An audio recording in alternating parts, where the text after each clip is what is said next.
We interrupt this program to bring you an important Wayfair message. Wayfair's got style tips for every home. This is Styles McKenzie helping you make those rooms sing. Today's style tip. When it comes to making a statement, treat bold patterns like neutrals. Go wild, like an untamed animal print area rug under a rustic farmhouse table from Wayfair.com. Arr, fierce. This has been your Wayfair style tip to keep those interiors superior. Wayfair, every style, every home. You just realized your business needed to hire someone yesterday. How can you find amazing candidates fast? Easy. Just use Indeed. Stop struggling to get your job post seen on other job sites. With Indeed sponsored jobs, your post jumps to the top of the page for your relevant candidates, so you can reach the people you want faster. According to Indeed data, sponsored jobs posted directly on Indeed have 45% more applications than non-sponsored jobs. Don't wait any longer. Speed up your hiring right now with Indeed. And listeners of this show will get a $75 sponsored job credit to get your jobs more visibility at Indeed.com/kidsandfamily. Just go to Indeed.com/kidsandfamily right now and support our show by saying you heard about Indeed on this podcast. Terms and conditions apply. Hiring? Indeed is all you need. Ready to make a real impact every day? Join the Active Day Home Care team and help clients maintain their independence in the comfort of their own homes. Make a difference in someone's life as you provide essential daily assistance and protect their health and happiness. Earn up to $20 an hour and enjoy additional perks like optional daily pay, 401k, paid time off, ongoing educational training, and more. Join a team that values care, compassion, and your professional growth. Visit activeday.com to apply. All right, welcome back, everyone, to the deep dive. We've got quite a stack of sources here today, and we are jumping right into something that's got the whole sports world talking. The 2025 NBA Finals. It's OKC Thunder, Indiana Pacers.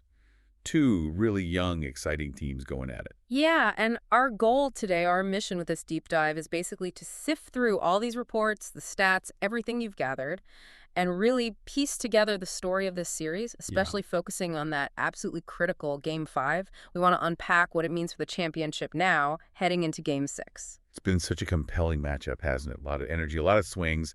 And just so everyone's clear, the Thunder, Oklahoma City, they're up 3-2 right now over the Pacers. Mm-hmm. And, getting to this 3-2 point, it's been a real roller coaster. Just looking at the scores doesn't quite capture the momentum shifts these sources are talking about through those first 4 games. Okay, let's trace that path then. Yeah. Game 1, back in Oklahoma City. The sources paint that as a bit of a shocker to start things off. Definitely. The Pacers walked right into OKC, stole home court advantage immediately. Tyrese Halliburton, he leads this late comeback. They squeak out a win, 116-115. A huge statement right out of the gate from Indiana. Showed they weren't going to be intimidated. Exactly. But OKC didn't seem to panic. Game 2, still at their place. They hit back hard. The report suggests they really learned from Game 1, played a full 48 minutes this time. Yeah, and Shai Gilgeous-Alexander, the MVP, he was clearly the driving force. They looked much more comfortable in that 108-92 win, showed they could adjust. Right, so then the series shifts to Indianapolis for Game 3. Pacers back home. And they definitely used that home crowd, got their fast pace going, took Game 3, 114-106. Halliburton was great again, almost had a triple-double. What was it? 22 points, 9 boards, 11 assists. Pretty close. Yeah, but also Benedict Mathurin stepped up big time, playoff career high, 27 points for him. Showed that Pacers depth we keep hearing about. Okay, so 2-1 Pacers. Then Game 4, still in Indy. This one sounds like the real classic, the most evenly matched game based on the reports. Oh, totally. Just back and forth. The Pacers, they came out hot from 3 like they do, but Jalen Williams for OKC answered right back. I think he had like 13 points just in the first quarter alone. Wow. And Chet Holmgren was apparently a force inside too. A double-double, 14 points, 15 rebounds for him. And something the sources really highlighted for Game 4 was the bench play, specifically Alex Caruso for OKC. Sounds like he had a massive impact. 20 points, 5 steals, really disrupting things. Yeah, the reports mentioned he was a big reason the Pacers had, I think, 15 turnovers overall in that game. He was everywhere defensively. But the Pacers stars were still producing. Pascal Siakam had a great all-around game, right? 20 points, rebounds, assists, steals. Yeah, 20, 8 and 5, plus 5 steals. He was doing a bit of everything. Halliburton chipped in 18 and 7 assists, too. And despite all that back and forth, the Pacers actually had a 7-point lead going into the fourth quarter. Okay, so up 7, fourth quarter, at home, chance to go up 3-1. This is where the MVP really showed up, according to the sources. Oh, absolutely. Shai Gilgeous-Alexander just saved his best for the absolute end, scored 15 of his 35 points in just the last 5 minutes of the game. 15 in 5 minutes. Yeah. Just willed them back, snatched that road win, tied the series 2-2. Huge swing. Which, of course, sets up the massive Game 5 back in OKC. The ultimate swing game. Like the sources said, winner takes that commanding 3-2 lead. And the Thunder got it done. Final score, 120-109. But it wasn't smooth sailing, was it? Yeah. I read OKC got out to a big lead early, like 18 points.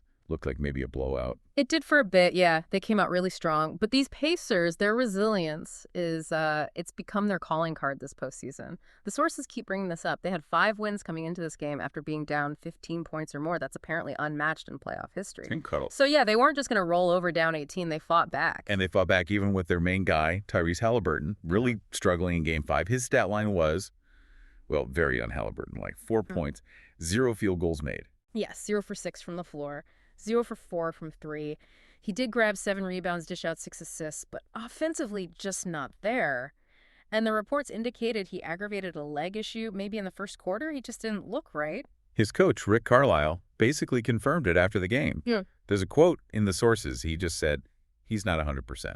It's pretty clear. Yeah, you can't really hide that in the finals. That's a massive blow to their offense. But even with Halliburton hobbled, that Pacers depth showed up again, didn't it? P.J. McConnell came off the bench. Instant offense. Yeah, he scored like 13 points in under 7 minutes in the third quarter. Just gave them a huge spark. Kept them alive. Mm-hmm. And Pascal Siakam kept battling, too. He actually got them within 2 points in the fourth quarter, made it 95-93.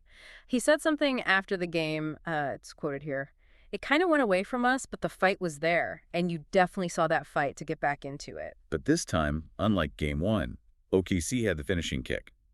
Pacers get close. And the Thunder just slammed the door. They went on, what was it, an 18-4 run? Yeah, something like that. Just a decisive stretch that put the game away and secured that crucial 3-2 lead. So, okay, the Thunder win. They're up 3-2. What really stands out from the sources about how they won Game 5, it seems like individual brilliance was key. Absolutely. Yeah. Their 2 main guys were just sensational. Shai Gilgeous-Alexander, he did his usual thing, 31 points, 10 assists. And those defensive stats, 4 blocks and 2 steals. That's just wow. The sources actually point out he's the first player ever to have a 30-point, 10-assist, 4-block, 2-steal game in the NBA Finals, ever. That's insane history right there. Yeah. Incredible two-way impact. Consistent brilliance, like you said. That's the MVP. But Game 5, Yeah. wow. It really felt like the Jalen Williams game, didn't it? That's what everyone was calling it. Oh, completely. He just exploded. A playoff career high, 40 points for him. And efficiently, too. 14 of 25 shooting, hit some threes, got to the line, plus 6 boards, 4 assists. Just an absolute masterclass. His previous best was 34, so he smashed that. And the context here is important, something the sources emphasize. This happened when the Pacers were clearly trying to load up on SGA. Right, exactly. They were throwing extra defenders at Shai, trying to make someone else beat them. And boy, did Jalen Williams beat them. Coach Danielle even talked about it, praised his great force, called it an unbelievable performance. He specifically mentioned how Williams, quote, kept us afloat in a lot of different periods, taking that pressure off SGA. That's huge strategically. It really changes the dynamic for the Pacers defense moving forward. Totally. And the historical notes on that 40-point game are pretty wild, too. He's only 24, right? 5th youngest player ever with 40-plus in the finals.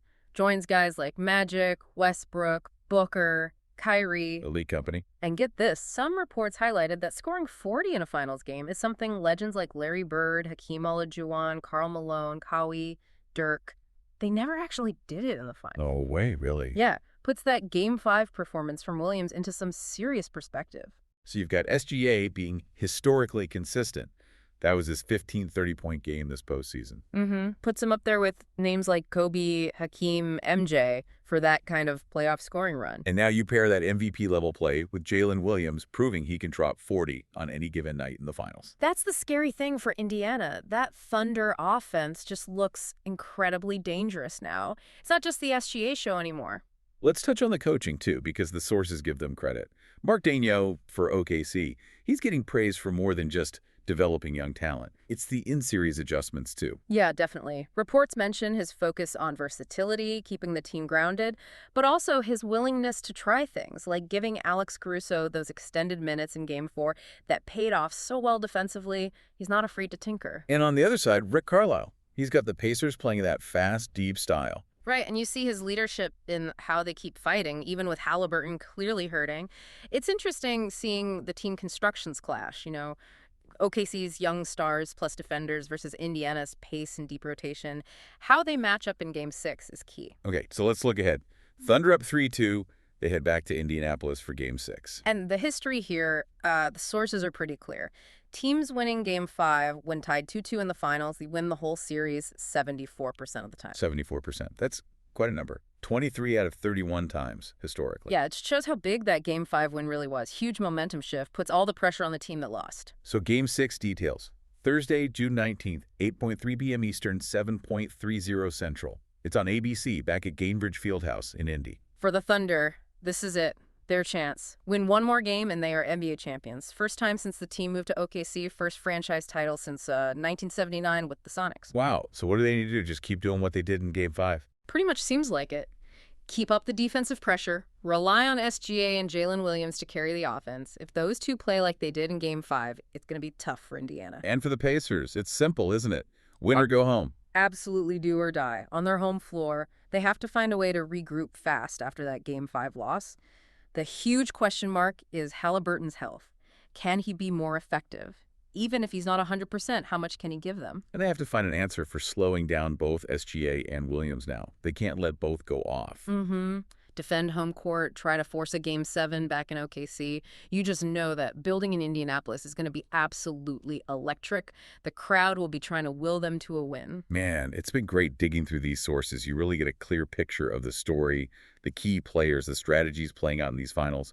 Hopefully this gives you, the listener, a solid handle on where everything stands heading into this massive game. It really is high-stakes basketball. Doesn't get much better. So maybe the final thought to leave you with, based purely on what we've discussed from these sources, you've got the history heavily favoring OKC after winning Game 5.